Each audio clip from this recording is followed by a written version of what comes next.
దేవుని పరిశుద్ధ నామమునకు స్తుతులు మహిమ కలుగును గాక.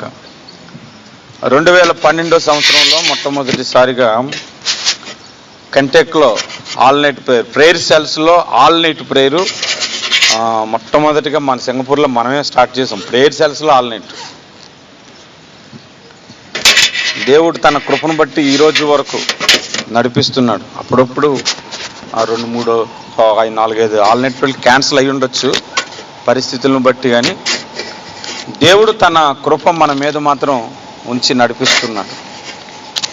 అలాగే ప్రభు ఈ ప్రేయర్ సెల్లో అనేకమైన విషయాలు చెప్పటానికి మార్గం తెరిచాడు.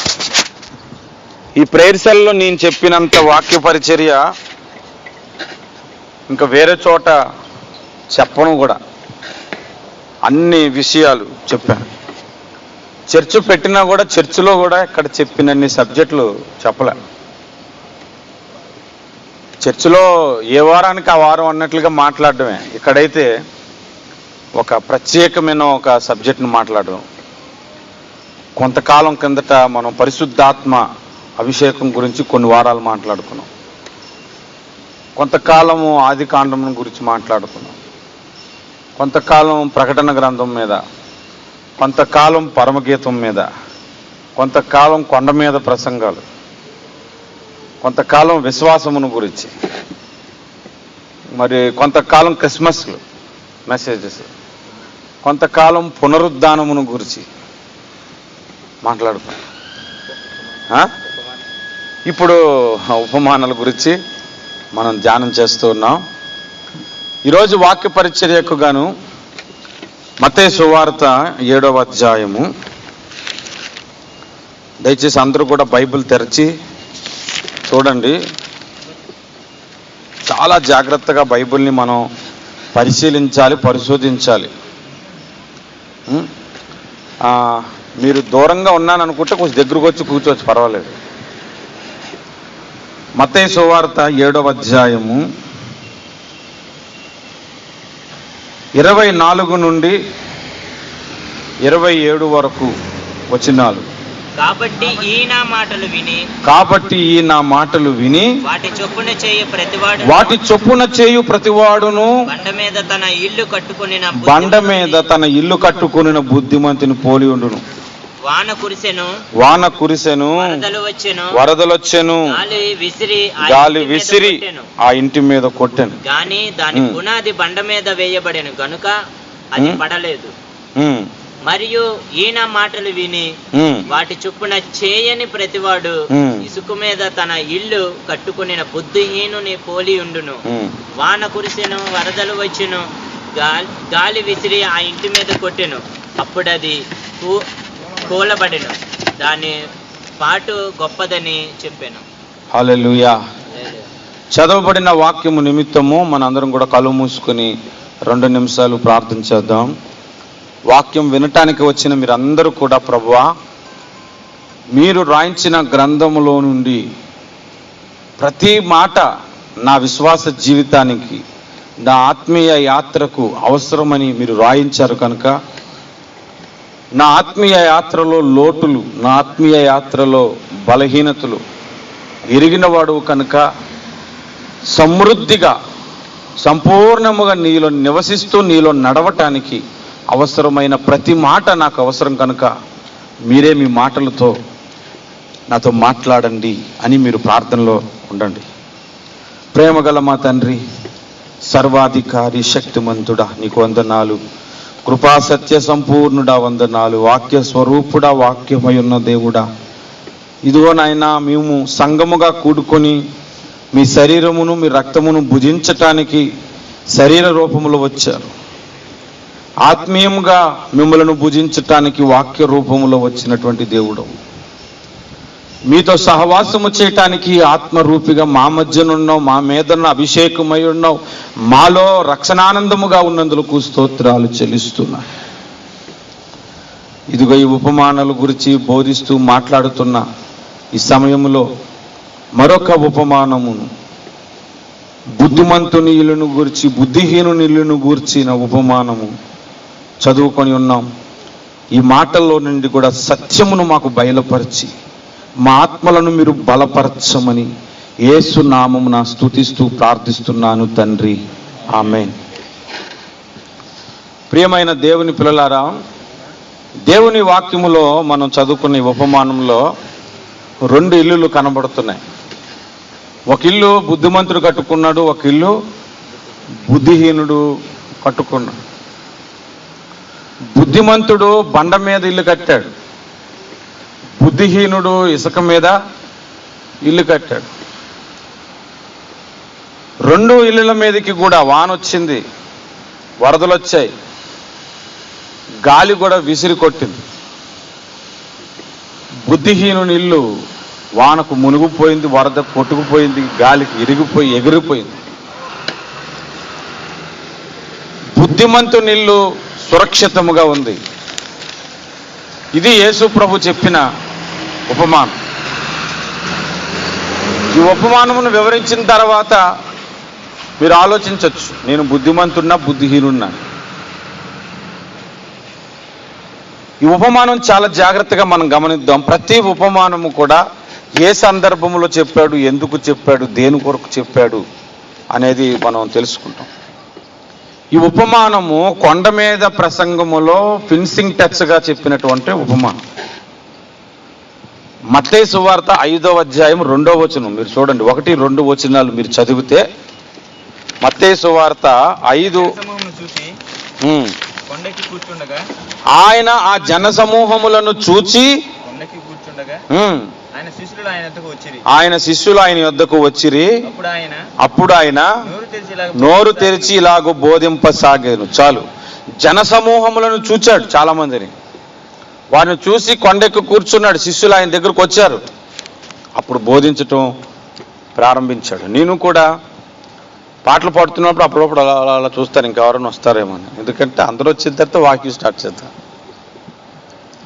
జన సమూహములు అందరూ వచ్చిన తర్వాత అప్పుడు బోధించాలనుకున్నాడు, అవసరమైన విషయాలు చెప్పాలనుకున్నాడు. కొండ ఎక్కిపోయి ఇంక బోధ ప్రారంభించాడు. 5వ అధ్యాయం 2వ వచనములో కొండ మీద ప్రసంగం ప్రారంభమైంది.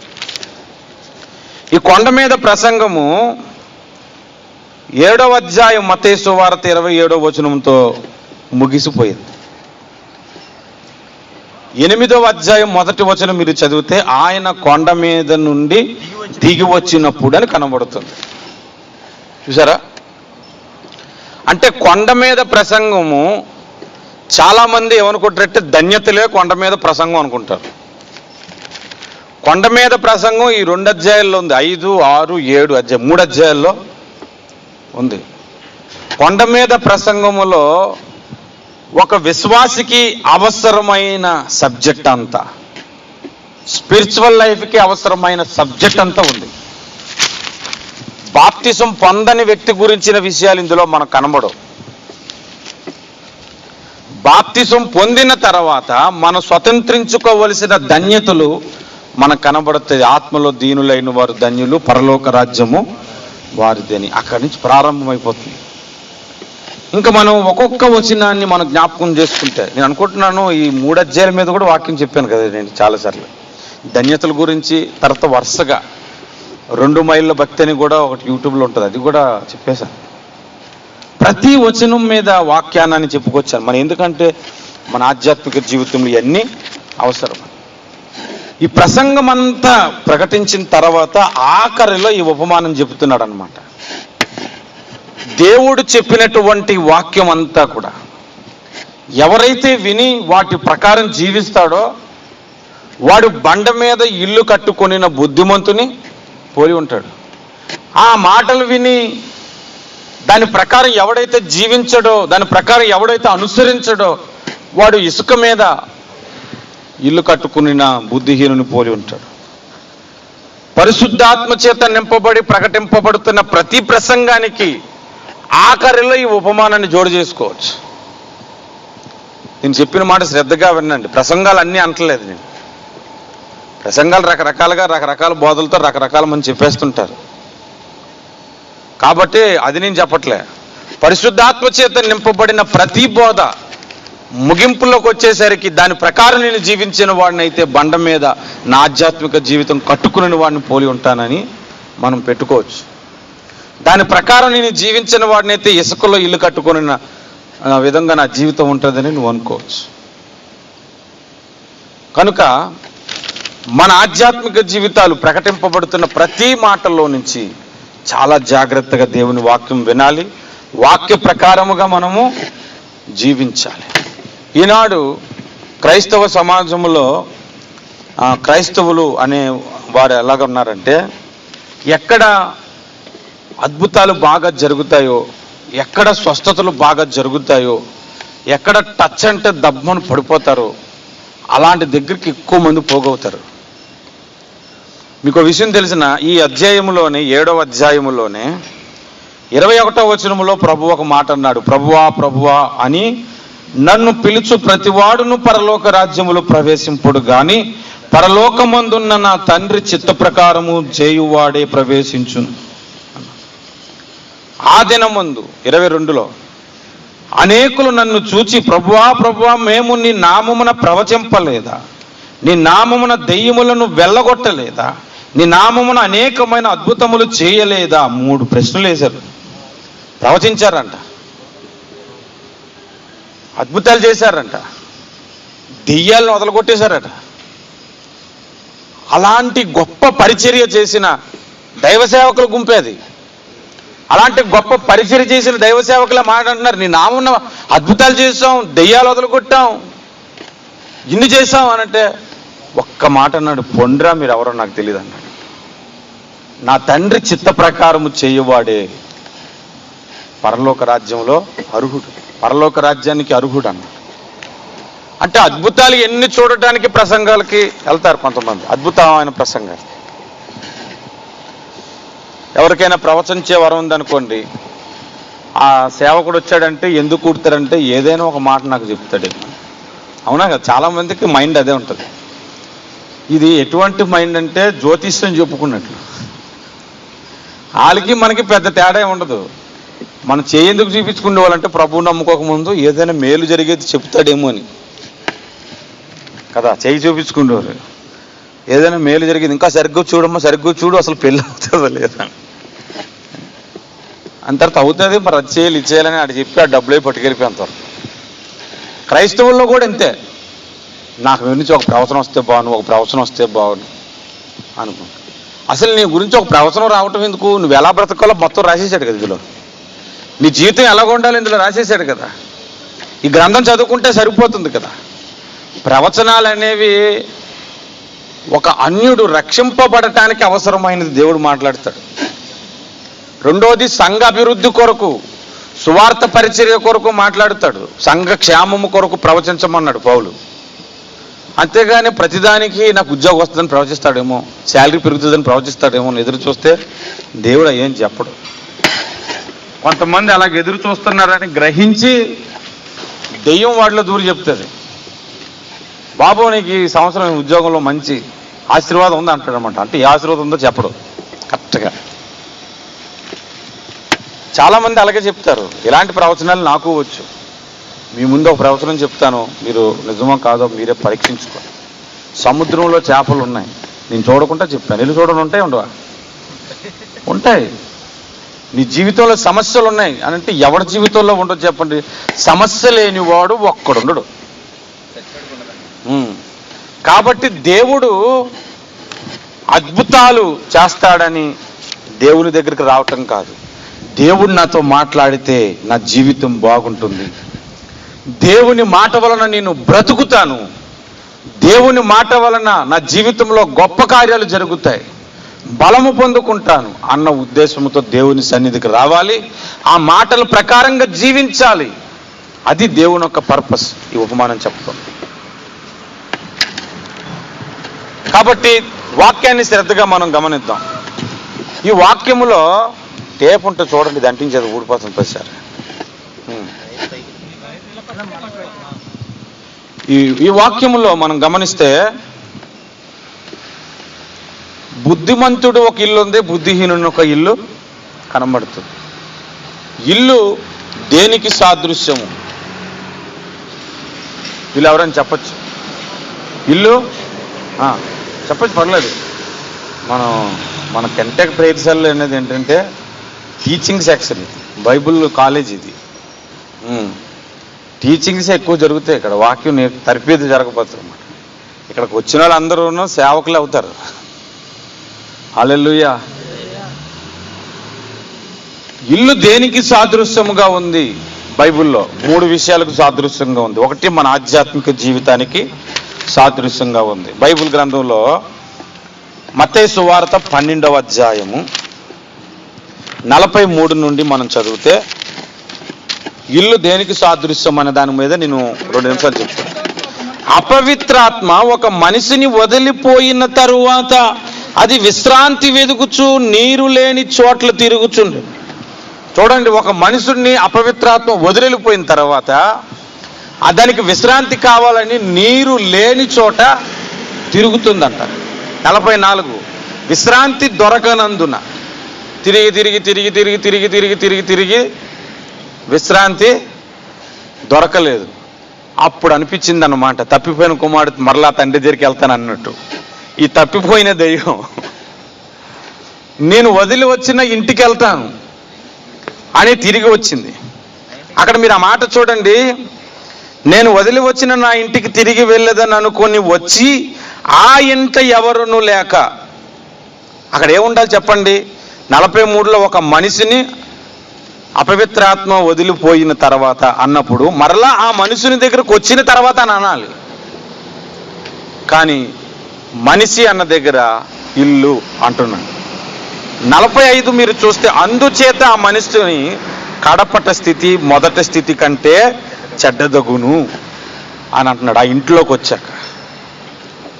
ఎందుకు ఈ విషయం చెప్తున్నానంటే, ఒకటి ఆధ్యాత్మిక జీవితంలో నుండి దెయ్యం ఎప్పుడు వెళ్ళిపోతుందంటే, వాడు రక్షింపబడినప్పుడు, వాడు దేవుని పిల్లైనప్పుడు, దేవుని కొడుకైనప్పుడు, దేవుని కుమార్తె అయినప్పుడు వాడిలోని అపవిత్రాత్మ బయటికి వెళ్ళిపోతుంది. పరిశుద్ధాత్మ దేవుడు వాడిలో నివసించటం ప్రారంభిస్తాడు. కొద్ది కాలం తర్వాత వాడు అయోగ్యత వలన మరలా విడిచి వచ్చినటువంటి పాపములోనే పడిపోయినప్పుడు, పరిశుద్ధాత్మ అతన్ని వదిలి వెళ్ళిపోయినప్పుడు ఖాళీ అవుతుంది. వాడు మరలా తిరిగి అపవిత్రాత్మ వస్తుందని. కాబట్టి ఇల్లు దేనికి సాదృశ్యంగా ఇక్కడ నేను చెబుతున్నానంటే, ఒకని ఆధ్యాత్మిక జీవితమునకు ఇల్లు సాదృశ్యము. 2వ సాదృశ్యం చెబుతున్నాను, మీరు చూడండి. కొరింథీయులకు రాసినటువంటి 2వ పత్రిక, కొరింథీయులకు రాసినటువంటి 2వ పత్రిక 5వ అధ్యాయము 1 నుండి 7 వచనాలు చదువుదాం. భూమి మీద మన గుడారమైన ఈ నివాసము శిథిలమైపోయినను చేతి పని కాక దేవుని చేత కట్టబడినదియు నిత్యమైనదియునైన నివాసము పరలోకమందు మనకున్నదని ఎరుగుదుము. మనము దిగంబరులము కాక వస్త్రము ధరించుకుని వారముగా కనబడుదుము. కాబట్టి పరలోకము నుండి వచ్చు మన నివాసము దీనిపైనే ధరించుకొన నపేక్షించుచు దీనిలో మూలుగుచున్నాము. ఈ గుడారములోనున్న మనము భారము మోసుకొని మూలుగుచున్నాము. ఇది తీసివేయవలనని కాదు గాని మర్చమైనది జీవము చేత మృంగివేయబడినట్లు ఆ నివాసమును దీనిపైన ధరించుకొనగోరుచున్నాము. దీని నిమిత్తం మనలను సిద్ధపరచువాడు దేవుడే, మరియు ఆయన తన ఆత్మ అను సంచకరువును మనకు అనుగ్రహించి ఉన్నాడు. వెలుచూపుల వలన కాక విశ్వాసం వలనే నడుచుకొనుచున్నాము గనుక ఈ దేహములో నివసించుచున్నంత కాలము ప్రభువునకు దూరముగా ఉన్నామని ఎరిగి ఉండి ఎల్లప్పుడూ ధైర్యము గలవారమై ఉన్నాం. ఈ కొరింథీయులకు రాసిన 2వ పత్రిక 5వ అధ్యాయం 1 నుండి 7 వచనాలు మనం చూస్తే, భూమి మీద మన గుడారమైన ఈ నివాసము అని అంటున్నాడు కదా, శరీరం గురించి చెప్తున్నాడు. 7వ వచనం చదివితే మనకు అర్థమైపోతుంది. గనుక ఈ దేహములో నివసించున్నంత కాలం అనేసాడు అక్కడ. కాబట్టి మన శరీరము ఒక ఇల్లు, మన ఆధ్యాత్మిక జీవితం ఒక ఇల్లు అయితే మన శరీరము కూడా ఒక ఇల్లే. కొందరి ఇంట్లో దెయ్యాలుంటాయి, కొందరింట్లో పరిశుద్ధాత్ముడు ఉంటాడు. కొందరింట్లో దెయ్యాల సంగతి ఏమో కానీ బంధువులందరూ ఉంటారు. కొందరింట్లో ఇంకా రకరకాలమైన ఉంటాయి. మన క్రైస్తవుడు అనేవాడి ఇంటిలో, వాడి శరీరం అనే ఇంటిలో యేసయ్య ఉండాలి. హల్లెలూయా. పరిశుద్ధాత్మ దేవుడు నివసించాలి. ఇదొక ఇల్లు. మూడవ ఇల్లు గురించి చెబుతున్నాను, మీరు చూడండి. హెబ్రీలకు రాసిన పత్రిక 3వ అధ్యాయము. హెబ్రీలకు రాసినటువంటి పత్రిక 3వ అధ్యాయము 1వ వచనము నుండి మనం చదివితే, ఇందువలన పరలోకమందైన పిలుపులో పాలు పొందిన పరిశుద్ధ సహోదరులారా, మనము ఒప్పుకొనిన దానికి అపోస్తుడను ప్రధాన యాజకుడనైన యేసు మీద లక్ష్యముంచుడి. దేవుని ఇల్లంతటిలో మోసే నమ్మకముగా ఉండినట్లు ఈయన కూడా తను నియమించిన వానికి నమ్మకముగా ఉండును అంటున్నాడు. దేవుని ఇంటిలో మోసే నమ్మకంగా ఉన్నాడు. మోసే సేవకు వస్తానన్న తర్వాత, మోసే నువ్వు సేవ చేస్తాను అన్నావు కదా, అందుకని నేను నీకు ఒక ఇల్లు కట్టిస్తున్నానని ఏ దేవుడు ఏమైనా ఇల్లు కట్టించడా? నిర్గమకాండం, సంఖ్యాకాండం, లేవికాండం చదివినప్పుడు లేదు. అందరితో పాటు టెంట్ వేసుకొని పడుకుంటాడు మనోడు. అందరికీ దోమలు కుట్టినట్టే మోసే కూడా కుట్టేస్తుంటే దోమలు. ఆయనకే ఇల్లేం కట్టించలేదు. మరి ఏ ఇంటిలో నమ్మకంగా ఉన్నాడు? దేవుని ఇంటిలో. నా ఇంటిలో నమ్మకంగా ఉన్నాడు అంటున్నాడు. దేవుని ఇల్లు లేదంటే సంఘము దేవుని ఇల్లు. పాత నిబంధనలో ఇశ్రాయేలీలు దేవుని సంఘము, క్రొత్త నిబంధనలో యేసు రక్తము చేత కడగబడిన సంఘమే దేవుని ఇల్లు. హల్లెలూయా. 3 ఇల్లులు మీకు చెప్పాను. ఒకటి మన ఆధ్యాత్మిక జీవితం అనే ఇల్లు, 2 మన శరీరం అనే ఇల్లు, 3 సంఘము అనే ఇల్లు. ఈ 3 ఇల్లులు లేదా ఏ ఇల్లు అయినా సరే దేని మీద కట్టబడాలి? బండ మీద కట్టబడాలి. ఏ బండ మీద కట్టబడాలి? బండ అనే దానికి కూడా కొన్ని అర్థాలు ఉన్నాయి. ఇప్పుడు చదివిన లేఖనంలోనే మనం గమనిస్తే, ఈ నా మాటలు విని వాటి ప్రకారము చేయువాడు బండ మీద ఇల్లు కట్టుకొనిన బుద్ధిమంతుని పోలియుండును. అంటే ఆ మాటలన్నీ బండ అన్నమాట. దేవుని వాక్యము బండ అని మాట. కొరింథీయులకు రాసిన మొదటి పత్రిక 10వ అధ్యాయము 4వ వచనములో క్రీస్తే ఆ బండ అని అంటాడు. అక్కడ అందరూ ఆత్మ సంబంధమైన బండలోనిది వెంబడించిరి, క్రీస్తు యేసే ఆ బండ అంటున్నాడు. బండ ఎవరు? క్రీస్తు. క్రీస్తు ఎవరు? ఆది యోహాను సువార్త 1:1 చదివితే వాక్యం. సో వాక్యం అన్నా క్రీస్తు అన్నా ఒకటే. A = B, B = C అయ్యింది అనుకోండి. A = C ఒకటి ఎక్కడ అవుతుంది? అప్పుడు అవుతుందా? వాక్యం = బండ, బండ = క్రీస్తు అయినప్పుడు క్రీస్తు = వాక్యం అవుతుంది లేదా? అప్పుడు ఇప్పుడు ఎక్కడ మనం జీవితాలు కట్టబడాలి? ఎక్కడ మన సంఘం కట్టబడాలి? క్రీస్తులో, వాక్యములో. వాక్యమును పునాది మీద ప్రతి ఒక్కని ఆధ్యాత్మిక జీవితము కట్టబడాలి. అది దేవుడు చెబుతున్నమాట. ఇప్పుడు వరకు మీకు ప్రసంగం అర్థమైందని నేను విశ్వాసంతో ఉన్నాను మీ మీద. అర్థమైందా? ఇప్పుడు చెప్పండి, మీరు బుద్ధిమంతులా బుద్ధిహీనులా? మీకే నాకు చెప్పొద్దు, మీకు మీరే డిసైడ్ అయిపోండి. వాక్యం చదువుతూ, వాక్యాన్ని అనుసరిస్తూ, వాక్య ప్రకారంగా జీవిస్తూ, వాక్యమే నాకు ఆధారం అనుకుంటూ బ్రతికేవాడికి వాడి ఇల్లు బండ మీద కట్టబడిన ఇల్లును పోలి ఉంటుంది. నాకు ఒక సహోదరుడు తెలుసు, ఆయన పాస్టర్ గారే. ఒకరోజు ప్రేయర్ సెల్లో వాక్యం ఇచ్చాను. నీ మనసు మారిందా? నీ మనసు మారిందా?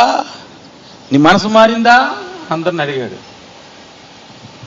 నాకేం అర్థం లేదు ప్రసంగం. మారకపోతే అందరం కలిసి ఈ పాట పాడదాం రండి. మారాలి మారాలి మనసే మారాలి, ఆ మారిన మనసు దేవునికిస్తే ఫలితం ఉంటుంది అని పాట పాడు. మరలా అడుగుతారనమాట. మన మనసు మార్చుకోవాలి దేవుని కొరకని, అప్పుడే మనకు రక్షణ కలుగుతుంది. మారు మనసు పొందండి అని ప్రకటించారు. అంతా అయిపోయిన తర్వాత అయ్యగారిని డ్రాప్ చేయడానికి వెళ్ళేటప్పుడు అడిగాను, నేను మారు మనసు అంటే ఏంటండి అని అడిగాను. ఆయన మనసు మారుట అని చెప్పాను కదా అని అన్నాడు. మనసు అంటే మనసు మారటం కాదు, మనసు మార్చుకోవటం కాదు. మారు మనసు అంటే, మారు మనసు అంటే కొత్త మనసు మనకు రావటం. మీరు ఎక్కడైనా చదివితే సీమోనను మారు పేరు గల పేతురు అని అంటాడు. 2 పేర్లు ఉన్నాయి, 2 మనసులు ఉంటాయి. మనకి మన శరీర సంబంధమైన మనసు ఒకటి ఉంటుంది, దేవుని సంబంధించిన మనసు మనకు రావాలి. దానిని మారు మనసు అంటారు. ఆ సంగతి ఆయనకు తెలీదు, సేవ చేసేస్తున్నాడు. నీ మనసు మారిందా అంటే, మన మనసు మారితే ఇది ఎన్నిసార్లైనా మారుతుంది. ఒకసారి మంచిగా మారుతుంది, ఒకసారి చెడ్డగా మారుతుంది. దీనికి ఎన్నిసార్లైనా మార్చుకోవచ్చు కంటిన్యూగాను. మారు మనసు కొత్తగా వచ్చేది. అందుకే మారు మనసు పొందావా అని అడుగుతారు. ఎందుకు? అది మన దగ్గర లేదు కాబట్టి పొందాలి. ఆల్రెడీ ఉన్నదాన్ని మార్చుకునేదానికైతే మార్చుకోవాలి. అందుకని కొత్త మనసుతో మనము నింపబడాలి. ఈ ఇంపార్టెంట్ పాయింటే నీకు తెలియదు. పునాదిలో అదొక భాగమా కాదా? దేవుని యందుల విశ్వాసము, మారు మనసు పొందుటయు, బాప్తిస్మమును గూర్చిన బోధయు, పునరుద్ధానమును గూర్చి, హస్త నిక్షేపణ గూర్చి, నిత్య తీర్పును అను పునాది మరలా వేయక అని హెబ్రీ పత్రిక 6వ అధ్యాయం 1, 2, 3 వచనాల్లో ఉంటుంది.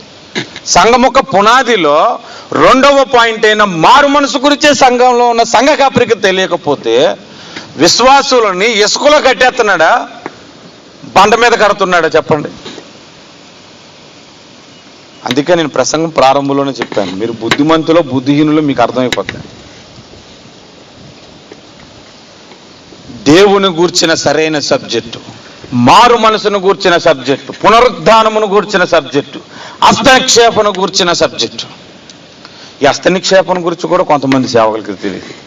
నన్ను ఒక అన్న, బెంగళూరులో ఉన్న ఒక అన్న నన్ను SMS చేసి అడిగాడు, అన్న హస్త నిక్షేపణ అంటే ఏమిటి అని. హస్త నిక్షేపణ అంటే ఎదుటోడి మీద చేసి ప్రార్థన చేయకూడదా అని అడిగాడు.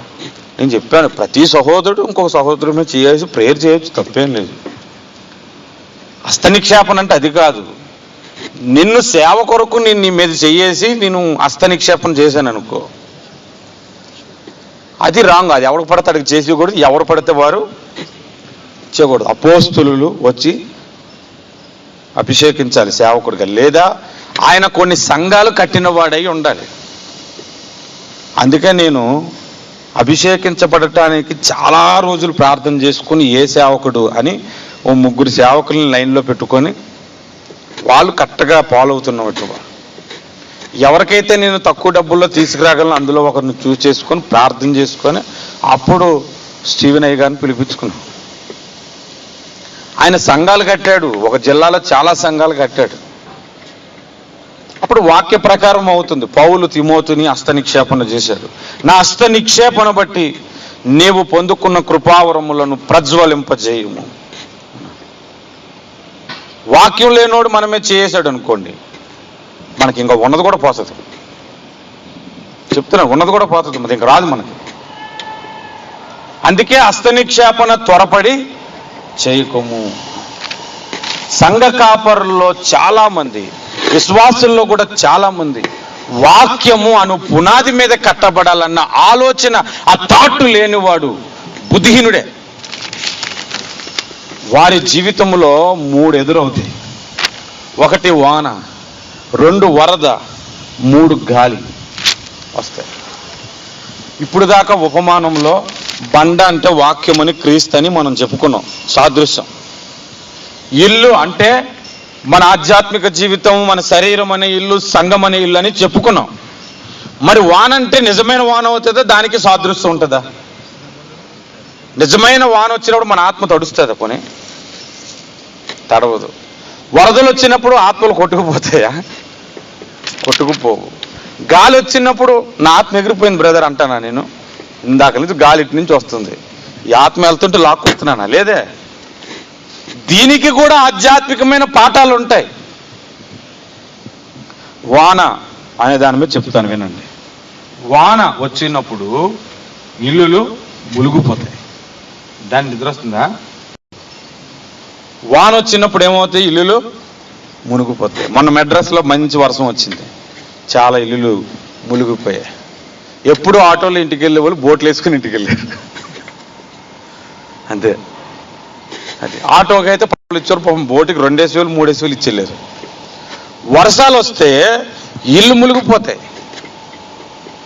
ఈ ఇల్లు మునిగిపోవడాన్ని వాడుక భాషలో మన ఆంధ్రాలో ఒక మాట అంటారు, కొంప ముంచావరా. ఏమంటారు? కొంప ముంచేశాడు. అయ్యి బాబా కొంప ముంచావు. ఒకడు ఒక అమ్మాయితో అఫైర్ పెట్టుకున్నాడు, అది నాకు తెలిసింది. అంటే నాకు సరిగ్గా తెలియలేదు పూర్తిగా అప్పుడు కూడా. నేను ఒకరోజు వాళ్ళ ఇంటికి వెళ్ళిపోయి ఆవిడ ముందే అనిసాను, నువ్వు చెప్పావు కదా అమ్మాయి ఎవరో కాదు మన చర్చిలో. వెంటనే వాళ్ళ ఆవిడ లోపలికి వెళ్ళి తలుపు దబ్బని బాధేసింది. కొంప ముంచావురా బాబు, నువ్వు ఇలాంటి పని చేసాడు. కొంప ముంచటం అంటే కొందరు సహోదరుల వలన మన ఆధ్యాత్మిక జీవితం, మన కొంప ఇల్లు మునిగిపోతుంది. మీరు మాట చూడండి బైబిల్లోంచి, ఇర్మియా గ్రంథము 9వ అధ్యాయము. దయచేసి అందరూ కూడా చూడండి, వాక్యం కొద్దిగా మనం నేర్చుకుందాం. ఇర్మియా గ్రంథము 9వ అధ్యాయము 4వ వచనం. మెసేజ్ మనం వింటున్నప్పుడు అలవాటు చేసుకోండి. నేను ఎవరిదైనా మెసేజ్ పెట్టుకొని విన్నా కూడా సెల్ ఫోన్లో బైబిల్ ఓపెన్ చేసి చూస్తాను. రోడ్డు మీద ఉంటే, ఇంట్లో ఉంటే బైబిల్ దగ్గర పెట్టుకొని వింటాను. 4వ వచనం చదువుతున్నారా? మీలో ప్రతివాడును తన పొరుగువాని విషయమై జాగ్రత్తగా ఉండవలెను. ఎందుకంటున్నాడు ఆ మాట జాగ్రత్తగా ఉండమని? పొరుగువాని ప్రేమించమని చెప్పిన దేవుడే పొరుగువాని విషయంలో జాగ్రత్తగా ఉండవలెను. ఏ సహోదరునైనను నమ్మకుడి, నిజముగా ప్రతి సహోదరుడును తంత్రగుట్టై తన సహోదరుని కొంప ముంచును. ప్రతి పొరుగువాడును కొండెములు చెప్పుటకై తిరుగులాడుచున్నాడు. కొంతమంది సంఘంలో ఉంటారు, వాడు వల్ల ఏమవుతుందంటే వాడు ఆధ్యాత్మిక జీవితం మునిగిపోద్ది అన్నమాట. వాడు ఆధ్యాత్మిక జీవితం అనే కొంప మునిగిపోద్ది అన్నమాట. ఎందుకు మునిగిపోద్దంటే అసలు వాడు వాక్యం అని బండ మీద కట్టబడలేదు కాబట్టి. చాలామంది నా మీద కూడా నిందలేశారు. ఇంతకుముందు చెప్పారు, ముస్తాఫాలో మా ఆవిడని తీసుకొని వెళ్తాను. నేను సాధారణంగా పక్కన నడుస్తాను, ఎప్పుడు ఇలా చేయకూడదు ఏం పెద్దగా మారలేదు. పొరపాటున ఆ రోజు చేసుకుని నడుచుకుంటూ వెళ్ళానంతే. వెనక నేను చూశాడు, వీడు ఎవరితో వెళ్ళిపోతున్నాడని చెప్పేశాడు వచ్చి. వెంటనే అదే ఆ మర్మం బయటపడిపోయిందిలేండి. చెప్పినోడు అన్నీ బాబో వెళ్తున్నోడితోనే వెళ్తున్నాడు.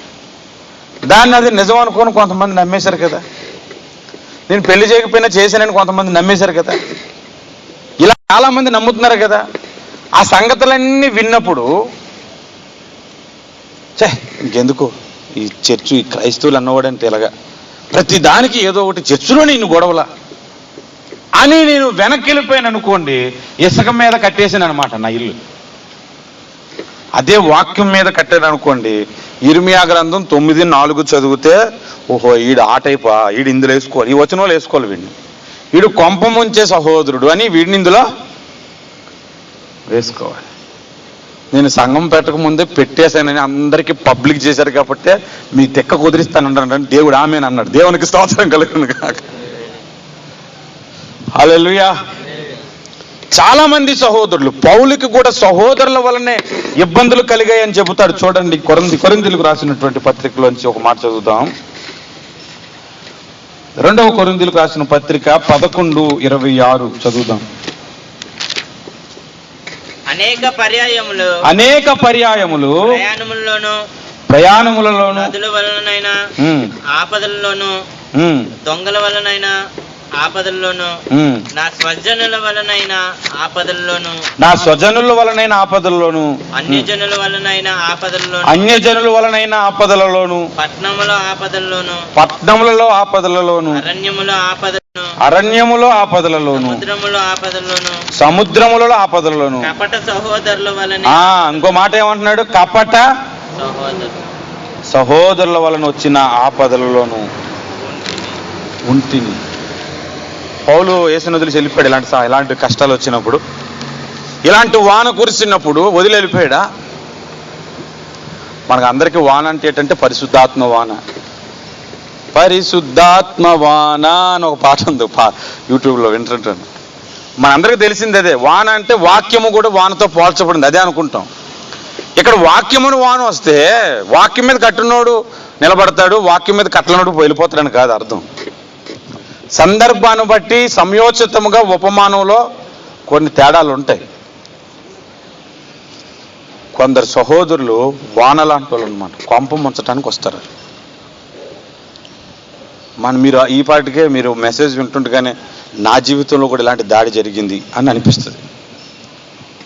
ప్రేరిశాలలో ఉన్నామంటే అందరూ మనసులో అందరూ ఒకరినొకరు తెగ ప్రేమించేసుకోమను, అది నాకు తెలుసు. ఒక సంఘంలో ఉన్నామంటే అందరం ఒకరికొకరు తెగ పామేసుకోము. ఒకడంటే ఒకడికి నచ్చని వాడు ఉంటాడు. అయినా క్రీస్తు భయముతో వాక్యమును బండ మీద ఉండాలి.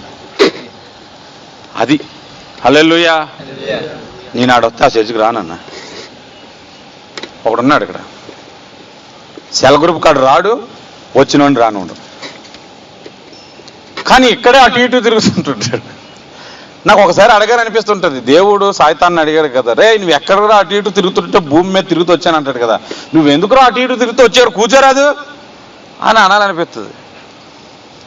వాడు అంతే, వాక్యం ఉందాం సరదాగా దేవుని సన్నిధిలో గడుపుదాం ఉండదు. వాడు కొంపవడం ముంచాడంటే ఇంకొక సహోదరుడు ముంచేశాడు. దేవునికి స్తోత్రం కలుగుతుంది. ఇలాంటి వానలు ఎన్నో వస్తాయి.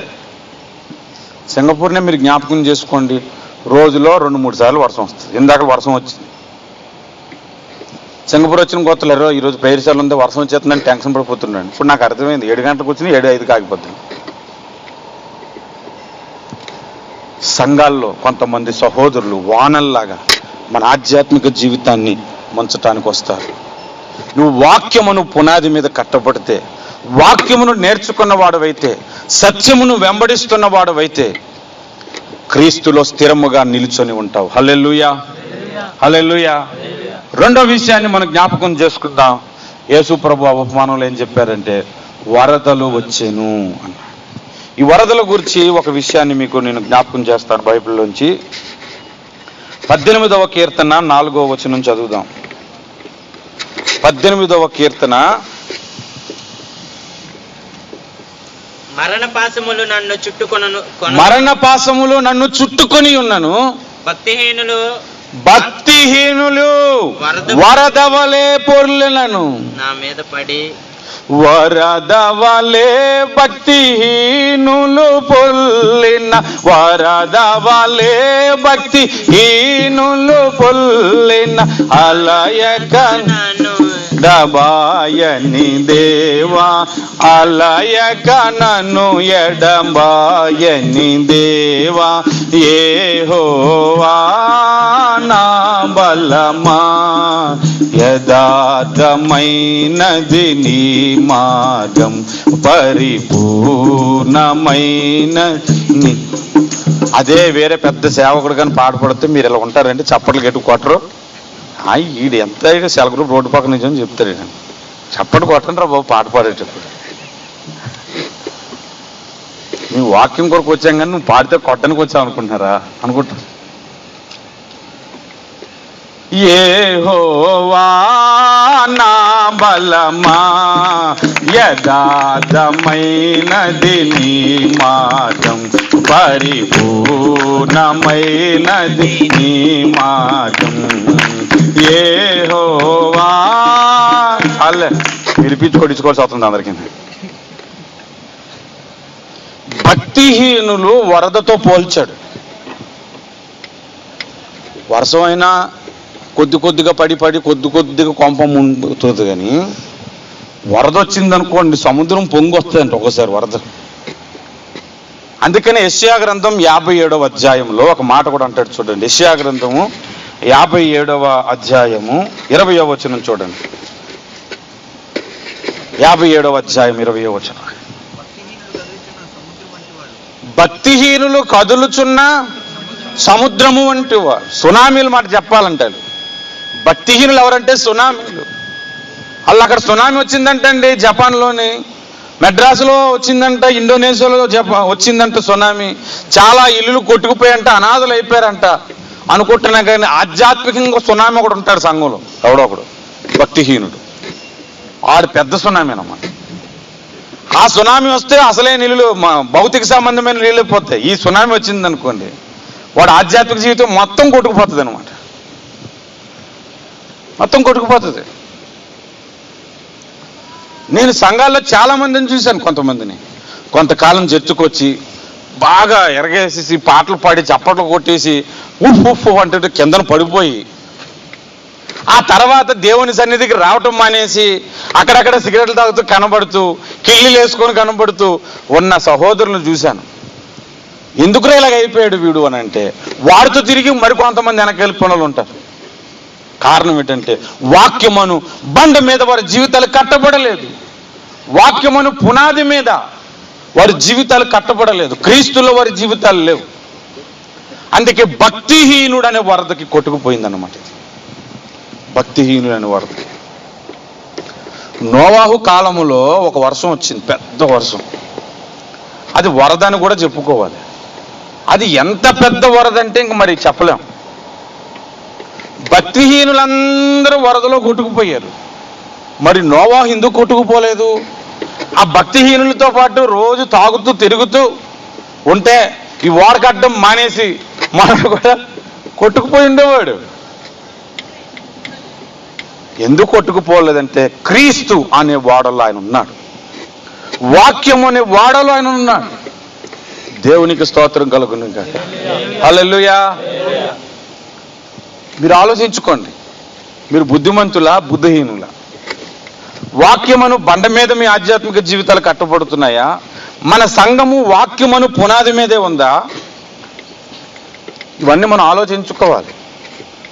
అలాంటి సంఘంలో మనం ఉండాలి, అలాంటి వాక్య పరిచర్య దగ్గర ఉండాలి, అలాంటి వాక్యమును పునాది కలిగి మనం ఉండాలి. అప్పుడే మనము వానొచ్చినా వరదొచ్చినా భయపడవసరం లేదు. హల్లెలూయా. మేము చిన్నప్పుడు ఒక ఇంట్లో ఉండేవాళ్ళు. ఆ ఇల్లు ఎలా కట్టుకున్నారంటే అప్పుడులో బాగా పేదరికం కదా, సిమెంట్ పెట్టి గోడలు పెట్టి కట్టుకునేది ఏం కాదు. ఈ ఎండిపోయిన కర్ర పొలాలు తీసుకొచ్చి పాతి దానికి మట్టి గోడ కట్టి దాని మీద గచ్చిపోత వేసేది, సిమెంట్ గచ్చిపోత. మన ఇంతకు ముందు ఇల్లు అలాగే కదండి. వర్షంగానే పెద్దది వస్తే ఇంట్లో అందరూ భయపడిపోతుండేవారు.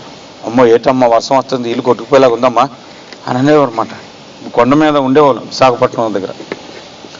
వర్షం వస్తే కొట్టుకుపోద్దేమో అని భయం. కొంతమంది వర్షం వస్తే గోడ ఇలా సగం జారి పడిపోయి, తెల్ల వర్షం వచ్చిన తర్వాత ఒక రౌండ్ ఎలా గేసి వచ్చామనుకోండి, ఇంతకుముందు కొంతమంది ఇల్లులు జారి పడిపోయి రకరకాలుగా ఉండి మొత్తం సామాన్లు తడిచిపోయి ఇంక తినడానికి వండుకోవడానికి ఏమి ఉండవు. ఇంకలికి పక్కింట్లోనే ఎవరిదైతే పడకుండా ఉంటుందో బండ మీద ఇల్లు అక్కడికి వెళ్ళి పట్టు తినడమే. అలాంటి పరిస్థితి వస్తుంది. ఎందుకు? సరైన పునాది లేదు కాబట్టి. ఆధ్యాత్మిక జీవితంలో కూడా చాలా మంది క్రైస్తవుల్లో వాక్యమను పునాది లేదు. ఈ వరదలు అనేది ఒక భక్తిహీనులే కాదు, భక్తిహీనుల రూపంలో శ్రమలు, ఇబ్బందులు, అనేక సమస్యలు వచ్చి పడతాయి. వానలు అనేది కూడా అంతే.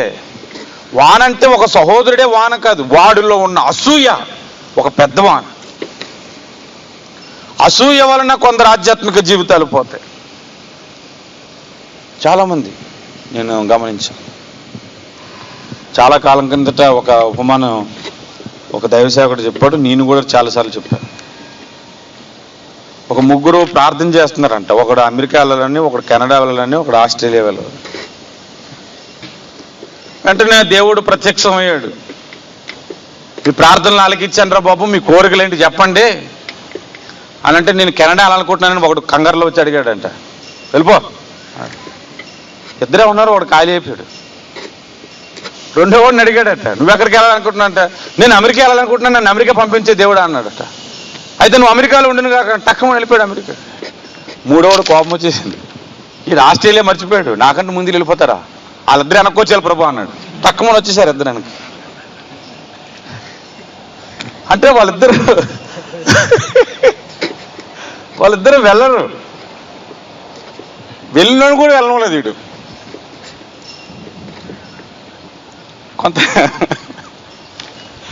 కొంతమంది జీవితాల్లో ఒకసారి అడిగాను ఒక సహోదరుని, ఏంట్రా నువ్వు ప్రేయర్కి రాలేదు మన వారం అంటే, ప్రేయర్కనే వచ్చానన్న, భూమిలో తగిలేడన్నాడు, సైతాన్ కూడా అన్నాడు అని అంటున్నాడు. సైతాన్ కూడా అన్నాడు, తగిలాడు, నన్ను తీసుకెళ్ళిపోయాడు, అలా అలా మాటల్లో పెట్టేశాడు అని అన్నాడు. అసలు ఆడు సైతాన్ కాదు, ముందు వాహనం అక్కడికి వచ్చింది, నువ్వు సైతాన్ పని చేసావు అక్కడ. అది మానేసేటట. ఒక స్నేహితుడు ఎయిర్పోర్ట్కి వెళ్తేనే నువ్వు దేవుని సన్నిధి మానేసేవాడివి, రేపు యేసు రాకట్లోని ఇంకెలాగుంటావు చెప్పు, ఎలాగ ఎత్తపడతావు? తప్పదు, అర్జెంట్ అనుకుంటప్పుడు వెళ్ళొచ్చులేండి, మీరు అసలు వెళ్ళడం మానేకండి. కానీ అవసరం అనుకునేటప్పుడు వెళ్ళిపోవడం ఎందుకు? మన సెల గ్రూప్లో చాలామంది చెప్పండి, టికెట్ రేట్ ఉంటే అనుకోకుండా సండే కొనుక్కోండి, కానీ సండే సాటర్డేలు కొనుక్కోకండి. మీకు ఎక్స్పెక్ట్ చేసి మన సహోదరులు రావాలని ఎక్స్పెక్ట్ చేయకండి. ఒకవేళ వచ్చినా నీవు నిజంగా క్రైస్తవుడు అయితే, మనకి ఈరోజు ప్రేయర్ ఉంటుంది కదా, బుద్ధులేనుంటే నాతో ఎందుకురా వస్తావు, నేను వెళ్ళగానులే, నాకు తెలియదు అనుకుంటున్నావా అని చెప్పండి. అప్పుడు ఆడికి బుద్ధి వచ్చాడు, ప్రేయర్కి వస్తాడు. ఇంకా తప్పదో కొన్నిసార్లు అనుకుంటే అది వేరు. వానల వలన, భక్తిహీనులనే వరద వలన చాలామంది ఆధ్యాత్మిక జీవితం కొట్టుకుపోయింది. ఆఖరిగా ఇంకొక మాట మనం జ్ఞాపకం చేసుకుందాం. ఆ 2 ఇళ్ళ మీదకి వానొచ్చింది, వరద వచ్చేసింది. మూడవది గాలి. ఏమొచ్చాయి? గాలి.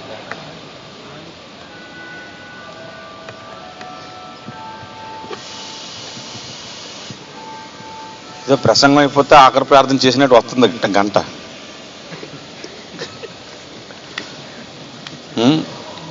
గాలి.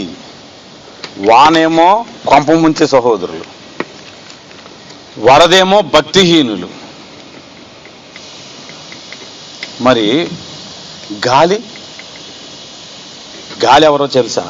బైబిల్లోంచి రెఫరెన్స్. వాన అంటే మీకు ఒక రెఫరెన్స్ చూపించాను, ఇర్మియా గ్రంథం 9:4. వరద అంటే ఒక రెఫరెన్స్ చూపించాను 18వ కీర్తనలోంచి. గాలి అంటే ఒక రెఫరెన్స్ కూడా మీకు చూపించాలి కదా. ఎఫెసీయులకు రాసిన పత్రిక 4వ అధ్యాయము 14వ వచనం మీరు చూడండి. ఎఫెసీయులకు రాసిన పత్రిక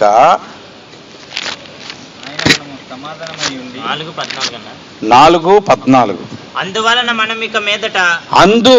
మనం ఇక మీదట పసిపిల్లలమై ఉండి మనుషుల మాయోపాయముల చేత వంచనతోనూ తప్పు మార్గమునకు లాగు కుయుక్తితోనూ గాలికి కొట్టుకొని పోవునట్లు కల్పింపబడిన ప్రతి ఉపదేశమునకు ఇటు అటు కొట్టుకొని పోవచ్చు. చూడండి, గాలికి కొట్టుకొని పోవునట్లు కల్పింపబడిన ప్రతి ఉపదేశమునకు ఇటు అటు కొట్టుకొని పోవచ్చు, అలల చేత ఎగరగొట్టబడిన వారమైనట్లుండక అంటాడు.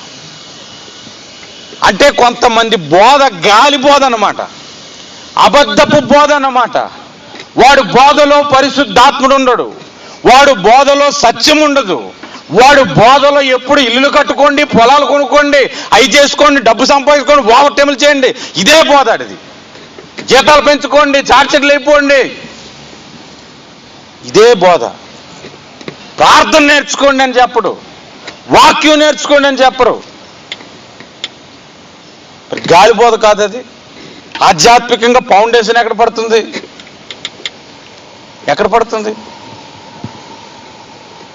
ఒక్క ఈ బోధగా చాలా మంది బోధలు గాలి బోధలు. ఇందాక ఒక విషయం చెప్పాను, మారు మనసు అంటే కూడా తెలియదు దైవ సేవకుడు. మారిపోవాలంట, మనసు మారిపోవాలంట. ఇలా ఒకరు కాదు, ఇద్దరు కాదండి, చాలామంది. అకేషియాలో ఒకసారి ప్రార్థనకి బయలుదేరాను. ప్రార్థనకి బస్సు ఎక్కాను, ప్రేయర్ సెల్కి వెళ్తున్నాను. నాకు దాస్ గారు ఫోన్ చేశారు, అన్న ఈరోజు ఒక దైవ సేవకుడిని నేను ఇన్వైట్ చేశాను మన సెల్ గ్రూప్కి, సారీ అన్న ఏమనుకోవద్దు, మీకు చెప్పడం లేట్ అయిపోయింది, మరి ఆయనకి ఈరోజు ఇద్దామన్న వాక్యం మీరు అన్నాను. సరే అన్న, నేను ఎప్పుడు వాక్యం ఇస్తానంటే ఎవరిని వద్దని అన్నా. సరే అన్న ఇవ్వండి తప్పే ఉంది అన్న. నేను వచ్చాను. వచ్చేసరికి పాస్టర్ గారు వచ్చేసరి అందరి పేర్లు పలకరించేసుకున్నారు, అందరూ పరిచయాలు చేసేసుకున్నారు, పాటలు కూడా పాడేసి వర్షిప్ జరుగుతుంది. వెళ్ళాను. నేను వెళ్ళిన తర్వాత అలాగే సెల్ గ్రూప్లో అందరూ కూర్చున్నాం కదా, ఆఖరిలో నేను కూర్చున్నాను. అది 2012. అప్పుడు ప్రకటన గ్రంథం గురించి వాక్యం చెప్తున్నాను ఇక్కడ. కూర్చున్న తర్వాత పాస్టర్ గారికి ఇన్వైట్ చేశారన్నమాట. అప్పుడు అందరూ నన్ను చూశారు, నేను కూడా వచ్చానని. దీని తర్వాత పాస్టర్ గారు వచ్చారు వాక్య పరిచయకి. వాక్యం చెబుతున్నంతసేపు, ఓ అబ్బాయి ఆ వెనక కూర్చున్న అబ్బాయి నీకు అర్థమవుతుంది వాక్యం అని నన్నే అంటాడు. వాక్యం చెప్తాడు, నువ్వు అర్థమవుతుందా, బైబిల్ తొందర తీ అని నన్ను అంటాడు. అక్కడ ఉన్న అందరిని వదిలేసి. ఆయనకు అసలు సంగతి తెలీదు, ఆ సెల్ గ్రూప్ నేనే నడిపిస్తానని సంగతి తెలీదు. అలాగ ప్రసంగంలోనే 4-5 సార్లు అని అన్నాడు. ప్రభు చిత్తమైతే ఆఖరిలో ఒక మాట అన్నాడు, నేను ప్రకటన గ్రంథం గురించి ప్రొఫెసర్ని, మీరు ఎప్పుడైనా పిలిపించుకుంటే మీకు ప్రత్యేకంగా క్లాసులు చెప్తాను, ఏమంటారు మీరు అని అనగానే వీళ్ళందరూ ఇలా నా వైపు చూశారన్నమాట. అక్కడ ఆల్రెడీ క్లాస్ జరుగుతుంది, అందరూ నా వైపు చూశారు. అంతా అయిపోయిన తర్వాత ఒక సహోదరుడు వెళ్ళాడు, అన్న మాటికి ఆయన అంటున్నారు, ఆయన ఎవరో తెలుసా మీకు, సెల్ గ్రూపు ఆ అబ్బాయి నడిపిస్తాడు. ఆ అబ్బాయినా వాక్యం నేర్చుకోవాలి, వాక్యం ఏం చదువుతున్నాడు నేర్చుకున్నావు అంటే ఆయన ఉద్దేశం ఏంటంటే ఇది సెల్ గ్రూపు, ఇలా రోడ్డు పక్కన కూర్చున్నాం 15 మంది ఏర్పడ్డాం, వీడికి ఏ గుడ్డు తెలియదని వాడు డిసైడ్ అయిపోయాడు. అప్పుడు నేను అడిగాను, మీరు ప్రకటన గ్రంథం గురించి ప్రొఫెసర్ కదండి, నాకు ఒక చిన్న డౌట్ చెప్పండి అన్న. ఏంటి చెప్పబోను? మత్తయి సువార్త 24వ అధ్యాయంలో అపవిత్రమైన వస్తువు దేవాలయములో పెట్టగానే యోధాలో ఉండేవారు కొండలకు పారిపోవాలని ఉంది కదా, ఎందుకన్నాడని అడిగాను. అందరు చుట్టూ మూగారు. యోధా అంటే నీకు తెలుసా, ఆదికాండం ఉంది అని అన్నాడు. దీనికి దానికి లింక్ ఏంటి నాకేం అర్థం లేదు. ఆదికాండంలో ఒకడికి యోధా అని పేరు పెట్టాడు, దానికి అర్థము స్తుతి. నాకు ఒక సంతానం కలిగింది కదా, దేవుణ్ణి నేను యెహోవాని స్తుతిద్దును అని యోధా అని పేరు పెట్టాడు. యోధా అని పేరుకి అర్థం ఏంటి? స్తుతి. స్తుతి ఎక్కడికి పోవాలి? కొండలకు పోవాలి. కొండ అంటే ఎవరు? దేవుడు అని. మరి కొండలన్నీ ఎందుకు అన్నాడు నాన్న అంటే అలాగుండిపోతుంది. యోధావారు కొండకు పోవాలని, కొండలకు పోవాలని అంటే అప్పుడు సంఘం ఎత్తబడుతుంది. అబద్ధ క్రీస్తుకు అందరూ వాడి ప్రజలే ఉన్నారు, ఒక యోధా జాతి ఒకటే, వాడికి సంబంధించిన వ్యక్తులు కాదు కాబట్టి మీరు పారిపోండి కొండలకు, అక్కడ మీకు ఒక స్థలము నేను సిద్ధపరిచి వచ్చాను, 3.5 సంవత్సరాల తర్వాత నేను వచ్చి మిమ్మల్ని విమోచిస్తాను అని దేవుడు చెబుతున్నాడు. ఆ దినమందు విశ్రాంతి దినము కాకూడదని ప్రార్థించండి. విశ్రాంతి దినం అయితే 1 మైలు దూరం కంటే ప్రయాణించకూడదనే పద్ధతి మీకు ఉంది కదా. ఆ దినమందు గర్భిణీ స్త్రీలకు శ్రమ, ఎందుకంటే తొందరగా పరిగెత్తలేరు కాబట్టి. అది చలికాలం ముందు రాకూడదని ప్రార్థించండి అని అన్నాడు కదా. అని అంటే మరి కొండలకు అని అన్నాడు అని అంటే ఆయనకి అర్థం లేదు. అటు ఇటు ఆలోచించారు. త్రిత్వం, కొండలంటే ఏంటి? త్రిత్వం అని అనమాట. అప్పుడు అర్థమైందనమాట, మీకు ఏమీ తెలియదు, ప్రకటన గ్రంథం ప్రొఫెసర్. ఆయన అలా మాట్లాడుతూ దానికి అర్థం అది కాదు, ఇది అది అని చెప్పుకొచ్చిన తర్వాత అన్న అలా కనబడుతుంది కానీ చాలా విషయాలు తెలుసు అన్నకి. కానీ ఇప్పుడు దాస్ గారు చెప్పిన తర్వాత దారిలో వెళ్తూ కేఎఫ్సీ దగ్గర కూర్చున్న ఓ అబ్బాయి అంటే మానేశాడు. అన్న మన దేవుడు అన్నా అని అడిగాడు. అప్పుడు నన్ను అన్న అని పిలిచి, అంటే నీకు ఏమీ తెలీదు, నువ్వు ప్రకటన గ్రంథం ప్రొఫెసర్ కూడా ఎందుకు చెప్పుకుంటున్నావు? తెలిసిన వాళ్ళే చెప్పుకోవట్లేదు ఆ విషయం మీద, కాము కూరుకుంటున్నాను. మరి నీ బోధ వింటే ఇంకోటి వెళ్ళి ఆడేళ్ళు నేను చెప్తాడు, యోధా అంటే స్తుతి, స్తుతి ఎక్కడ పోవాలి? కొండ దగ్గర పోవాలి. కొండ అంటే ఎవరు? దేవుడు అని చెప్పుకోవాలి. కొండలాని ఉంది కదంటే అప్పుడు త్రిత్వం అని చెప్పుకోవాలి ఇడికిలాగా. ఇంకా అంతకంటే ఇంకేం చెప్తాం? కల్పింపబడిన ప్రతి ఉపదేశమునకు ఇటు అటు కొట్టుకొని పోతా. ఒకసారి ఒక మందిరంలో కుడిపక్క వలవేయుడని చెప్పాడు, విన్నా. దానికి ఒక ఉపమానం చెప్పారు అయ్యగారు. ఒక ఆయన స్కూల్ పెట్టాడంట, స్కూల్లో పిల్లలు అడ్మిషన్కి రావట్లేదంట. ఏం చేయాలి ప్రభువా, నేను స్కూల్ పెట్టాను, ఎంత కట్టిస్తాను, అది చేస్తాను, ఇది చేశాను, ఎవరు కూడా అడ్మిషన్ జాయిన్ అవ్వట్లేదు అని అంటే దేవుడు అన్నాడంట, నువ్వు కుడిపాకు స్కూల్ కట్టవలసిందని అన్నాడంట. కుడిపాకు వలవేయడంటే అది వేరు, కుడిపాకు స్కూల్ కట్టడం ఏంటి అని. అప్పుడు అదంతా పడగొట్టేసి ఆ స్కూల్ కుడివైపుకి తీసుకొచ్చాడంట. తీసుకొస్తే అడ్మిషన్ మీద అడ్మిషన్ వచ్చేస్తున్నాయంట. వాని వాక్యం అంత గొప్పదంటే దీనికి దానికి అసలు ఏం కుదురుతుందండి? లింకు కుదురుతుందా? అంటే ఉపమానం కూడా కల్పించిందే కదా. అంటే ఎలా చెప్పాలని ఆలోచించి స్కూల్కి చేపలకి లింక్ పెట్టాడు అనమాట. దాని గురించి భోజనం టైంలో డిస్కషన్ వచ్చింది. నేను ఒక సహోదరు అడిగాను, ఇప్పుడు ఇది కుడివైపు, ఇది ఎడమ వైపు, ఇక్కడ ఉన్న స్కూల్ని ఇటువైపు తేవాలి. ఇప్పుడు నేను అటువైపు వెళ్ళిపోయాను, ఇది కుడివైపు అవుతుంది కదా, అవునా కదా? ఎందుకు అవదు? కుడివైపు వలవేయుడి అన్నాడంటే కుడివైపే చేపలు ఎక్కువ, ఎడమవైపు లేదని కాదు అర్థం. దేవుని నోటి మాట అది. ఆయన ఎడమవైపు వలవేయడంటే అక్కడ ఉంటాయి చేపలు, ఆయన కుడివైపు వలవేయడంటే అక్కడ ఉంటాయి చేపలు. నువ్వు యోర్దాను నదిలోకి వెళ్ళి 7 సార్లు ములుగు, నీ కుష్ఠరోగం పోతుందని నయమానుకు ఏలీసా దైవ సేవకుడు చెప్పాడంటే అతను అన్నాడు, మా ఊర్లో దమస్కు నదులు, గొప్ప గొప్ప నదులు ఉన్నాయి, అక్కడ మొలదని చెప్పాడు ఎందుకు అని అన్నాడా? బాబు అక్కడ మునిగితే ఏం రాదు, మరి యోర్దానులో మునిగితే ఎందుకు వస్తుంది అంటే యోర్దానులో స్వస్థత నీళ్ళు ఉన్నాయని కాదు అర్థం. అక్కడ కూడా దైవ సేవకుని నోటి మాట. ఆ దైవ సేవకుడు దమస్కులో ఉన్న సముద్రాల్లోనూ ములుగు అన్నాడు అనుకోండి, నదుల్లోనూ ములుగు అన్నాడు అనుకోండి, అప్పుడు అక్కడే వస్తుంది స్వస్థత. యోర్దానులో మునిగితే రాదు. కొంతమందికి బాప్తిజం యెరూషలేములో తీసుకుంటే ఆనందం. యోర్దాను నదిలో పొందుకున్నాను బాప్తిజం, మీకులా కాదురా. ఆడేమో యారాడి దగ్గర బాప్తిజం, ఇదేమో దుర్గా బీచ్ దగ్గర బాప్తిజం, మన వాళ్ళు కొంతమంది సంభవాంగ దగ్గర, కొంతమంది వెస్ట్ కోస్ట్ బీచ్ దగ్గర. నేను యోర్దాను నదిలో బాప్తిజం. మరి కల్పింపబడిన బోధ కదంటే అక్కడ బాప్తిజం తీసుకుంటే స్పెషల్గా అనౌంటింగ్ ఉంటుంది ఏమన్నా. మరి దాని గురించి యూట్యూబ్లో వీడియోలు తెగ, దానికి లైకులు అన్నీ. ఈ స్వచ్ఛమైన ఒలివల ఆయిల్ మీకు తగిలితే మీకు స్వస్థత అంట. మరి ఇది కల్పింపబడిన బోధ కాదు. ఆయిల్ తీసుకొని ఒకటికి రాస్తే ఒకటి బాగవుతుంది, 10 మందికి రాస్తే బాగవుతుంది. మరి మాకెందుకు కావాలంటే విశ్వాసం లేదని అని తప్పించడం.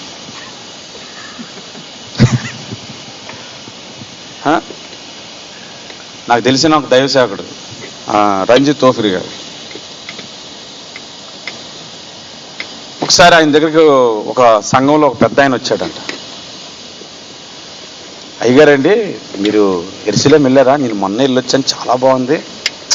మహారాజు పట్టణం అండి అది, నిజంగా మన దేవుని పట్టణం. ఒక్కొక్కటి అన్నీ చూస్తుంటే మీరు వెళ్ళలేదా నాకు? లేదండి, ఇప్పుడు కూర్చోండి.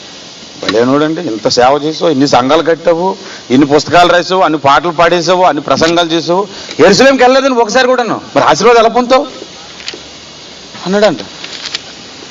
అప్పుడు అన్నాడంట, అయ్యగారు నువ్వు యెరూషలేము పోయి ఏం చేసావు అని అంటే, యేసు ప్రభు ఒక ఖాళీ సమాధి చూశాను. మరి అక్కడ యేసు ప్రభు ఉన్నాడంటే లేడు, ఖాళీ సమాధి ఉంది.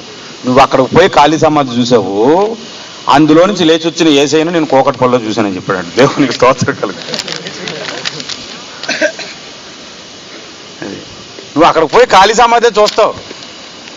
చాలా మంది క్రైస్తవులకి నేను చెబుతున్నాను, ఇది యూట్యూబ్లో అప్లోడ్ చేస్తే కనీసం విని సిగ్గైనా వస్తుందేమో. యెరూషలేము ఒక తీర్థయాత్ర అయిపోయింది క్రైస్తవులకి. మెడ్రాసులో దినకర్ గారు కట్టిన ప్రార్థనా గోపురం తీర్థయాత్ర అయిపోయింది కొంతమందికి. అక్కడికి పెళ్ళి అయితే అక్కడికి వస్తానని మొక్కుకున్నారంట. మొక్కుకోవడం ఏంటండి? అక్కడికి వచ్చి మొక్కుకోవడం ఏంటి? నాకు అది అర్థమవుదు. బాగుపడితే ఇక్కడికి వస్తామని మొక్కుకున్నారంట కొంతమంది. మొక్కుకోవడం ఏంటి? బాబు గాడ్స్ గ్రేస్ మినిస్ట్రీకి వస్తాడు, మొక్కుకోడు బాబు అని. బాబు ఎక్కడికి వెళ్ళినా మన విశ్వాసమును బట్టి దేవుడు కార్యం చేస్తాడు. దైవ సేవకుని బట్టి జరుగుతాయి, అభిషేకం కలిగిన దైవ సేవకుని బట్టి జరుగుతాయి. నీకు విశ్వాసం లేకపోతే అతడు ఎంత ప్రార్థన చేసినా అవదు. ఒక్కోసారి యేసయ్యే కనికరం చూపడు, కొన్ని విషయాలు ఎంత అరిచినా సరిపోదు. మరి ఇది కల్పింపబడిన బోధ కాదు. గాలి బోధ అని అన్నాడు. అందుకే పౌలు, నేను అన్నా పౌలే అన్నాడు అన్నమాట. గాలికి కొట్టుకొని పోవు కల్పింపబడిన ప్రతి ఉపదేశమునకు ఇటు అటు కొట్టుకొని పోక. అక్కడ మీటింగ్ జరుగుతుందంటే ఇక్కడ సెల్ గ్రూప్ మనిషి అక్కడికి వెళ్ళిపోతారు. ఎక్కడ మీటింగ్ జరుగుతుందంటే అక్కడ మనిషి అక్కడికి వచ్చేస్తారు కొంతమంది. ఒకసారి మన సెల్ గ్రూప్లో వేరే దగ్గర మీటింగ్ జరుగుతుంది, ఇక్కడ మన ప్రేయర్ సెల్ కంటిన్యూ అయిందన్న. చాలామంది రాలేదు. మనసులో కొద్దిగా బాధ ఉన్నా సరే వచ్చిన వాళ్ళకి మనం చెప్దాలే వాక్యం అని నేను వాక్యం చెప్పేశాను. వెళ్ళొచ్చిన తర్వాత అందరూ అనుకున్నారంట, అనవసరం సెల్ గ్రూప్ మానేశారా, అన్న దగ్గరికి వెళ్ళిపోయినా బాను వాక్యం వచ్చింది. ఏంటిది అన్ని చేసాడు, అది చేసి ఇచ్చాడు, ఆళ్ళు నీళ్ళు పొగుడుకొని ఆయన సేవ గురించి ఈయన చెప్పుకోడు, ఈయన గురించి ఆయన పొగుడుకునేసరికి టైం అయిపోయింది. ఆఖరిలో 2 మాటలు చెప్పి పంపించాడు. అనవసరంగా వెళ్ళాం మనం అని అప్పుడు అనుకున్నారు.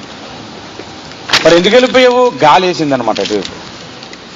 అది యోధా పత్రికలో నుంచి ఒక మాట మనం చదువుదాం, చూడండి. యోధా పత్రిక 16వ వచనం.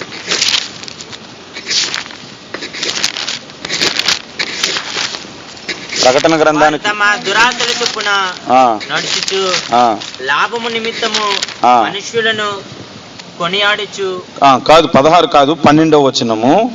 వీరు నిర్భయముగా మీతో సుభోజనము చేయుచు తమ్మును తాము నిర్భయముగా పోషించుకొనుచు మీ ప్రేమ విందులలో దొంగ మెట్టులుగా ఉన్నారు. గాలి చేత ఇటు అటు కొట్టుకొని పోవు నిర్జల మేఘములుగాను ఉన్నారని మాట లేదు, మీకు అర్థం అవడానికే నా మాట అన్నాను. ఈ పత్రిక అబద్ధ బోధకులను గుర్తుపట్టడానికి రాసినటువంటి పత్రిక. సత్యబోధని మనం వెంబడించాలి అని పాయింట్అవుట్ చేస్తూ రాసినటువంటి పత్రిక యోధా పత్రిక. అందుకే అక్కడ 4వ వచనంలో అన్నాడు, ఏలయనగా కొందరు రహస్యముగా జ్వరపడి వారు భక్తిహీనులే మన దేవుని కృపను కామతృత్వమునకు దుర్వినియోగపరచుచు మన అద్వితీయ నాథుడును ప్రభువైన యేసుక్రీస్తును విసర్జించుచున్నారు.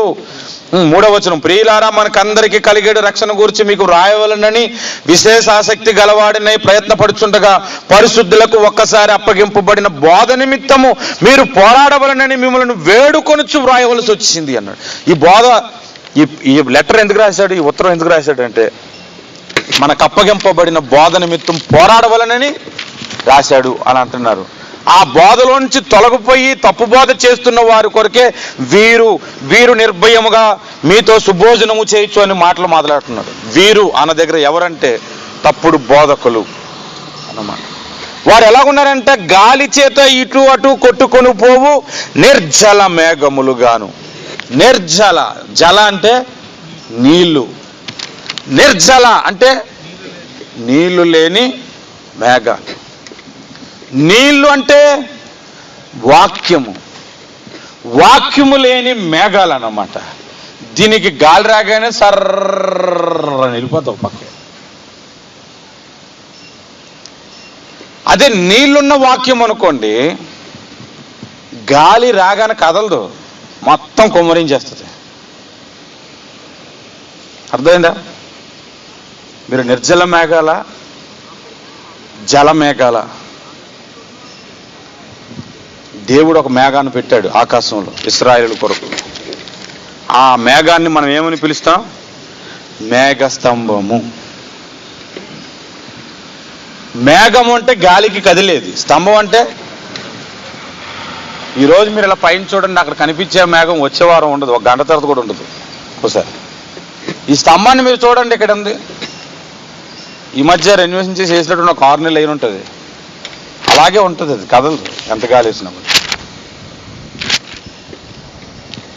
మరి ఇది కదిలే మేఘమా కదలని మేఘమా? ఇశ్రాయేలు కొరకు మేఘస్తంభం అని పెట్టాడు కదా, కదిలే మేఘమా కదలని మేఘమా? ఈ లోక సంబంధమైన గాలికి కదలదు. ఇశ్రాయేలీలను నడిపించాలనుకునేటప్పుడు దేవుని దగ్గర నుంచి పరిశుద్ధాత్మ అనే గాలి వస్తుంది, అప్పుడే ఈ మేఘం కదులుతుంది. హల్లెలూయా. నిజమైన విశ్వాసి వాక్యం ఉన్న చోట కదులుతాడు, వాక్యము లేని బోధకి ఎంతకి కదలడు. ఎందుకంటే వాక్యమను బండ మీద వాడి విశ్వాస జీవితం ఉంది. హల్లెలూయా. ఇప్పుడు చెప్పండి, వానొచ్చింది, వరదొచ్చింది, గాలి విసిరి కొట్టింది, అయినా కొందరు జీవితాలు స్థిరముగా ఉన్నాయి. స్థిరముగా ఎందుకు కట్టబడుతున్నాయి? వాక్యమును పునాది మీద, వాక్యమును బండ మీద వాడి ఆధ్యాత్మిక జీవితము, వారి సంఘము కట్టబడి ఉంది. కాబట్టి వాక్యము లేని వారి జీవితాల్లో ఇసుక మీద కట్టిన ఇల్లు అది బుద్ధిహీనుడు. నేనైతే ఈ వచనాలన్నీ చదువుకున్న తర్వాత ఎప్పుడో డిసైడ్ అయిపోయాను, 100 సంఘాలు మారినా సరే వాక్యం ఉన్న దగ్గరికి మారిపోతాను. హల్లెలూయా. వాక్యము లేనిది నాకు వద్దు. వాక్యం లేకపోతే దెయ్యాలు మన దగ్గరికి వచ్చేస్తే అన్నాడు, నీరు లేని చోట ఉంటే. వాక్యము లేకపోతే ప్రతి గాలికి కొట్టుకుపోతాం అని బైబిల్ చెబుతుంది. ప్రతి ఉపదేశానికి కొట్టుకుపోతాం అని చెబుతుంది. కాబట్టి వాక్యమును బండ మీద మన జీవితాలు కట్టబడాలి. హల్లెలూయా, హల్లెలూయా. వాక్యము లేని వారి జీవితాలు ఎలాగుంటాయంటే, అబ్రహాము దగ్గరికి దేవుని వాక్యం వచ్చింది. అబ్రహామా, నేను నీకు కుమారుణ్ణి ఇస్తాను అని చెప్పాడు. అన్ని విన్నాడు 15వ అధ్యాయంలో. యెహోవా వాక్యము అబ్రహాము యొద్దకు వచ్చాను. వాక్యం అంటే యేసే వచ్చాడు అక్కడికి. వాక్యం అలా వచ్చును, ఇలా వచ్చి ఇలా కనిపించిందని కాదు అర్థం. మాట్లాడాడు, సంతానం ఇస్తానని చెప్పాడు, ఆకాశ నక్షత్రాల్లాగా ఉంటుందని చెప్పాడు, అన్నిటికీ ఊకొట్టాడు. తర్వాత అధ్యాయం 16వ అధ్యాయంలో శారా అబ్రహాం దగ్గరికి వచ్చి, ఇంకా నా పిల్లలు పుట్టేలా లేరమ్మా, నాకు అర్థమైపోతుంది, ఇదిగో మరి హాగర్ దగ్గరికి వెళ్ళిపోంటే బంగారం లాంటి మాట అన్నావు తెలియదు, దేవుడిని దీవించరు కాక అది వెళ్ళిపోయాడా? కొందరు జీవితాలు అంతే. దేవుని మాట్లాడుతున్నా అది పట్టించుకోవడం మానేసి. వాస్తవానికి అబ్రహాం అప్పుడు ఏమనాలి? దేవుడు నాకు చెప్తాడు, మనకి సంతానం ఇస్తాడు, కంగారు పడద్దు అని. కంగారు పడ్డాడు. ఇప్పుడు ఐఎస్ఎస్ఎల్ ఎక్కడి నుంచి వచ్చారు కూడా అక్కడి నుంచి వచ్చారు. ఎక్కడ పడితే అక్కడ దరిద్రం. వాక్యము లేని జీవితాలు మనకొద్దు. అది లేఖనం మనకు చెబుతున్నమాట. ఇప్పుడు మీరు చెప్పండి, అందరూ కలిసి ఆ మాట చదువుదాం. మత్తయి సువార్త 7వ అధ్యాయం. ఇంకెంతసేపు చెప్తారా? మొదటి సెక్షన్ అయిన తర్వాత వెళ్ళిపోదాం అనుకున్నాం మేము ట్యాక్సీలు వెళ్ళాలి కాబట్టి అందరం కలిసి అన్నాను కదా.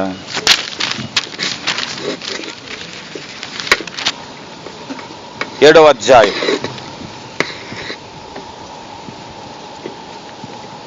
24 నుంచి అందరం కలిసి చదువుకుందాం. కాబట్టి నా మాటలు విని వాటి చొప్పున చేయు ప్రతి వాడును బండ మీద తన ఇల్లు కట్టుకొనిన బుద్ధిమంతుని పోలి ఉండును. అందరూ చదువుతున్నారా? వాన కురిసెను, వరదలు వచ్చెను, గాలి విసిరి ఇంటి మీద కొట్టెను, గాని దాని పునాది బండ మీద వేయబడెను కనుక అది పడలేదు. మరియు ఈ నా మాటలు విని వాటి చొప్పున చేయని ప్రతివాడు ఇసుక మీద తన ఇల్లు కట్టుకొనిన బుద్ధిహీనుని పోలి ఉండును. వాన కురిసెను, వరదలొచ్చెను, గాలి విసిరి ఆ ఇంటి మీద కొట్టెను, అప్పుడది కూలబడెను. ఆఖరి మాట, దాని పాటు గొప్పదని చెప్పాను. గొప్పదంటే చాలా గొప్పడు అంట, అది కాదు. గొప్పదంటే ఘోరంగా ఉంటుంది అనమాట వాడి పరిస్థితి. ఎంత ఘోరంగా ఉంటుందో మనం ఇంక చెప్పలేము. ఇప్పుడు సరదాగా గడిచిపోతుంది, కానీ శ్రమ వచ్చి వాన లాంటి సహోదరులు, వరద లాంటి భక్తిహీనులు, గాలి లాంటి అబద్ధ బోధలు వచ్చి రుద్దినప్పుడు వాడు క్రీస్తులోంచి తొలగిపోతే వాడి స్థితి మొదటి స్థితి కంటే కడపటి స్థితి ఘోరంగా ఉంటుంది. వాడు ఎంత భయంకరంగా ఉంటాడంటే అంత భయంకరంగా ఉంటాడు. కాబట్టి నేను బుద్ధిమంతుడిగా ఉండాలి, నా ఆధ్యాత్మిక జీవితం, నా సంఘము బాండ మీద కట్టబడాలి అనుకున్న వారు మాత్రం కాళ్ళేద్దాం, 2 చేతులు పైకెత్తుదాం. బోధ ప్రకారంగా మనం జీవించటానికి ప్రయత్నమే చేయగలం. 100% నువ్వు నేను జీవించలేవు. కానీ బోధ ప్రకారముగా నిన్ను జీవింపజేయగలిగిన పరిశుద్ధాత్మ దేవుడు ఒకడు ఆయన ఉన్నాడు. ఆయన మీద ఆనుకున్నాం ఈ రాత్రి కలసం. బుద్ధిమంతుని ఇల్లు వలె నా ఆధ్యాత్మిక జీవితము, నేను వెళుతున్న నా సంఘము వాక్యమును బండ మీద కట్టబడాలి. ప్రతి ఒక్కరు కూడా మోకాలేద్దాం. మీరు వెళ్తున్న సంఘాల కొరకు ప్రార్థించండి. అది నీ బాధ్యత. మొరపెట్టండి.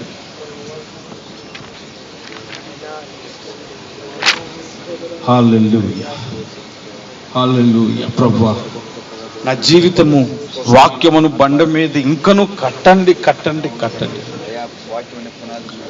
వాక్యమును బండ మీద నా ఆధ్యాత్మిక జీవితము, మా పరిచర్య, మా సంఘము కట్టబడటానికి సహాయం ఇచ్చింది. ఈ వాక్యం విన్న ఈ సహోదరులందరికీ, ఈ సంఘంలో ఈ సెల్ గ్రూపులో ఉన్న ప్రతి ఒక్కరి మీదకి, ఈ వాక్యము యూట్యూబ్ ద్వారా వింటున్న వారందరూ కూడా వాక్యమును బండ మీద కట్టబడటానికి సహాయం ఇచ్చింది. వీరి జీవితాల్లో వానలు వస్తాయి, రావనుకోకండి. నువ్వు బండ మీద కట్టబడిన, ఇసుక మీద కట్టబడిన నీ జీవితంలో వాన వస్తుంది, వరద వస్తుంది, గాలి వస్తుంది. నువ్వు బండ మీద కట్టబడిన వాడవైతే నేను నిలవబడగలుగుతావు. ఇసుక మీద కట్టబడిన వాడు అయితే తొలగిపోతావు. శ్రమ వచ్చినప్పుడు నువ్వు తొలగిపోతావు.